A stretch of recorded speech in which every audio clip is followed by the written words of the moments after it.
Classic stock catch race 1 here at Donington Park, about to get underway. It's Dan Gibson who's got his first pole position. Alongside him is a win here last year, that's Paul Thorpe. Away we go. Lee Scott, who could win the championship here this weekend, is on the second row. Alongside him, Mervyn Beckett and Ryan Lowry there, switching sides after a good start. He's on row 3. He started alongside Andy Philpott, but into Redgate they come for the first time. Paul Thorpe trying to go around the outside of Dan Gibson here, but he has to slot in underneath, and Lee Scott gets the car all sideways. A championship leader, he holds it all together though. And Ryan Lowry's got ahead of Mervyn Beckett as well. A great start from him. Damien Cottrell in there as well. He didn't have the best of qualifying sessions. He started 7th through Old Hairpin already. There come the leaders, and Lowry's got 3rd. He's ahead of Lee Scott as well, so that's a good start from him. He started 6th up to 3rd. Great stuff from him then. So Gibson leads, 2nd, 4th, and then a bit of a gap back to Ryan Lowry in 3rd position. So into McLean's, I should say. I don't think Dan Gibson's won or even been on a podium yet ever. So he'll be looking to stay up there. He's leading the way from his first pole position. Lowry and Scott now start to break away from Mervyn Beckett in 5th. They started to claw in the top 2 once again. So they come back onto the back straight here, down towards the chicane, and look at this for 3rd. Lowry going very defensive, and Mervyn Beckett coming back at them as well, but Lee Scott going around the outside of Mervyn Beckett, Ryan Lowry I should say, as they turn their way through the chicane then, and to complete the first lap of the 13 minutes plus 1 lap race then, and it is still Gibson that leads from 4th, and Lee Scott did get ahead of Ryan Lowry. He's up to 3rd, then Lowry down to 4th. In 5th position, that is Mervyn Beckett. In 6th was that Damien Cottrell. So they turn their way now into Redgate once again. Gibson 4th, Scott, Lowry, Beckett, Cottrell, Rosier, and then it was Kaiser and Philpott, the top 10, absolutely together. One long line. On board we can go then with Damien Cottrell. He's chasing after the car that he won the championship in last season. Must be slightly strange there following that Nova that he, like I said, won the championship in last year. Mervyn Beckett driving it this year, and Damien Cottrell all over the back of him now as they head on towards curve. They're right behind Ryan Lowry. The top 2, Gibson and Thorpe, still with that bit of a gap to Lee Scott in 3rd place. They now head up towards Coppice. It was here at Donington Park. We had 2 stunning races, especially the Sunday race last year. Best race of the season, arguably. And already this is shaping up to be a rather good race. All the cars very closely bunched after almost 2 laps now. Cottrell there is looking to the inside of Beckett. That Nova though has perhaps a touch more power. Not too much more though, as they now head through the chicane and onto the front straight once again, and Paul Thorpe right underneath Dan Gibson. You can't actually see the orange Fiesta there. Now he pulls out of the slipstream. Gibson defends the line though. They turn their way into Redgate again. Thorpe going for more of a swooping line through the corner. And then they head on to Hollywood, down the corner curve. Lee Scott's still there in 3rd. No changes this time. And Rosie and Philpott's on the back of it as well. Now we can ride on board with Mervyn Beckett in that Nova, right behind Lowry, who's having one of his best races, as they turn their way onto the Old Hairpin. And there's Damien Cottrell diving up on the inside. So he goes up into 5th place. Oh, there's a bit of contact perhaps between the 2 cars. But Cottrell goes through. He's gone up to 5th. He gives a wave to Mervyn Beckett, driving the car that's won 3 classic stock catch championships. As they now turn their way through McLean's, and both Lowry and Cottrell sort of missed their apex there. So Mervyn Beckett, though unable to sneak up on the inside. There was a car in the gravel. Now who was that? Possibly John Peerless, we've lost him, and Gregory Dowie didn't make it through the first lap either. But back to the action, back down the... and let Lowry having to defend hard now, because Damien Cottrell looking for a way through, but he managed to defend that, but instead Cottrell's going to try and go around the outside and sound to the brakes now for the chicane. Cottrell's nose is in front, but it's the inside line for Lowry, so he goes back in front of Cottrell.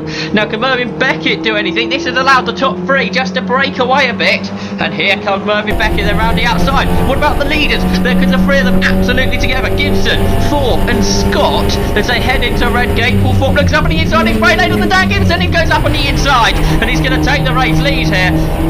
And it was the first race last year at Donington Park that he won. That was the first race he had won in dry conditions. He won at Brands Hatch earlier in the year in the wet, but now Paul Thorpe leads again, but Dan Gibson trying to come back at him. He's looking up on the inside as they go onto the corner curve. Paul Thorpe keeps checking his mirror to see if he can come across, and he can, and it's side by side here as well, because this time it's Damien Cottrell. Martin Kaiser's come through. Martin Kaiser's passed Mervyn Beckett, so Kaiser up to 6th as they now head underneath the bridge. Lowry 4th, then Cottrell 5th, 6th Lowry, 7th is Beckett. Paul Thorpe leads from Dan Gibson, Lee Scott, that's the top 3. Lowry goes defensive because Damien Cottrell tries to find a way up in the inside into McLean's. Lowry runs out wide. Cottrell up on the inside, Lowry on the grass now. So Damien Cottrell up to 4th. Is Martin Kaiser going to find a way through as well? Yes, he's up to 5th position. So Lowry down to 6th. Mervyn Beckett now is going to be looking up on the inside on the exit of Coppice Corner as they head down onto the back straight and down towards the chicane. Leaders almost side by side as well. Plenty of action here in the Classic Stock Cat Championship. Round 11 of the 2013 season. It's Lee Scott's who's gone round the outside of Dan Gibson for 2nd position there. So Scott's up to 2nd. They turn their way into the chicane and out breaking himself. Mervyn Beckett has to load back Rosier through. Rosier goes up into that 6th, and Andy Philpott through as well. Down the front straight across the line. It's Paul Thorpe that leads. Lee Scott now looks up on the inside of him. He got past Gibson into the chicane, and now he goes past Paul Thorpe. He locks up though. Is he going to run out wide here? Paul Thorpe goes to the swooping line. He likes that line. Lee Scott runs very wide out of Redgate. He's still allowed Paul Thorpe up on the inside as they turn their way through Hollywood Corner. Then they are pretty much side by side here. It's the white Fiesta on the inside, the orange Fiesta on the outside. Paul Thorpe trying to go around the outside, not able to do that through the crane of curves. That was a very brave move onto the old hairpin. He takes a very tight line, cuts all 4 wheels inside the white line there, does Paul Thorpe. He doesn't really gain an advantage though. Can't find a way past Lee Scott. Instead it's Dan Gibson trying to come round the outside as they head up now towards McLean's. That'll give him the inside of McLean's. He can kick round the outside here at Swans Curve. They turn their way now into McLean's. It's Lee Scott that still leads. Has Dan Gibson got 2nd position here? They're still side by side. You can see he's leaving room because Paul Thorpe there on the left hand side of the car. We can't actually see him from this onboard shot, but Gibson on the inside of the Coppice, and this should give him the position. He should go back into 2nd place. Lee Scott, the championship leader, probably win the championship tomorrow. Starting to break away now. Gibson in front of Thorpe. We can go back and forth with Thorpe. Behind Damien Cottrell and Martin Kaiser are catching up. It could be 5 for the lead shortly as they head their way down to the chicane. Then can Paul Thorpe, no, he stays behind Dan Gibson for now, and the car slightly concertina up. That's allowed Damien Cottrell and Martin Kaiser to slightly close it back in once again as they come up across the line, complete yet another lap. We're about halfway through this race now as they now head down towards Redgate Corner and finally take a breath now as it's ever so slightly calmed down. Or has it? Could Paul Thorpe looks up on the inside of Dan Gibson's there, he's sideways, under braking, he holds it all together and carries a lot of speed through the corner as well. Yes, he was sideways there into the corner. Right, try again and taking a breath. Let's take a look at the order. Well, it's Lee Scott that leads the way. In 2nd place, that's Dan Gibson. We've had 5 laps of the race, by the way. In 3rd is Paul Thorpe. 4th, Damien Cottrell. 5th is Martin Kaiser. 6th is Andy Philpott. 7th, Matt Rosier. 8th, Mervyn Beckett. 9th, Ryan Lowry. And in 10th is Derek Rosier. Right, back to the action because Damien Cottrell was attacking into the McLean's, but Paul Thorpe held at the inside line, and Lee Scott, who did have a bit of a lead, didn't he, down to the chicane, he crossed the line with an 8-10 lead. Well, Dan Gibson's pretty much close to end as Damien Cottrell dives up on the inside for Coppice Corner, unable to find a way past Paul Thorpe there though. So come back towards the end of the lap to complete lap 6. It'll probably be 10 laps, I reckon, 13 minutes plus 1 lap. So onto the brakes. Damien Cottrell late on the brakes, isn't he? Closed in a couple of car laps there. But then through the corner, Paul Thorpe just spreads that gap back up again, right across the line. Has Lee Scott's lead been caught? Yes, it has. It's down to 3/10 of a second. Those top 5 cars, what they said. Cottrell goes to the inside. While we're looking at the time screens there, could he find a way through? They're almost side by side, but I think Paul Thorpe might just have this just in front of Damien Cottrell. Right, let's have a look. What are those top 5 cars separated by? Pretty much 1.5 seconds. How close is that? Right, down into the old hairpin. Scott and Gibson just started to break away, but the speed carried with the old hairpin from Paul Thorpe that time allowed him to bring himself back to the top 2. but importantly he's brought Cottrell and Kaiser with him. So defensive goes Paul Thorpe, but he's left a car with. Damien Cottrell went for that. There was a bit of contact between the two cars. Paul Thorpe's run out wide. Martin Kaiser up to fourth. He's going to try and go up the inside of Paul Thorpe as well. As they head, yes, he's done it. He's up to third. Now has pushes Paul Thorpe onto the curb in there. They get through the corner safe. Now has Cottrell got a problem? He's backed off, but let's have a look on board of the leaders, because on board with Dan Gibson. He's right behind Lee Scott as they turn their way through the chicane to complete yet another lap of this race. About 3 minutes plus a lap to go now. So across the line, Scott and Gibson. Scott goes slightly defensive and brings it back late, using some of the pit lane exit there to get the swooping line through Redgate. He turns in a lot earlier than Dan Gibson does. He drifts out wide and Gibson gets onto the power that bit earlier. As they turn their way now onto the Craner curves.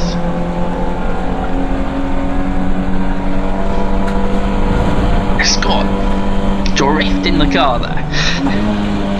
Then into the old hairpin. Just nothing can separate these top two drivers.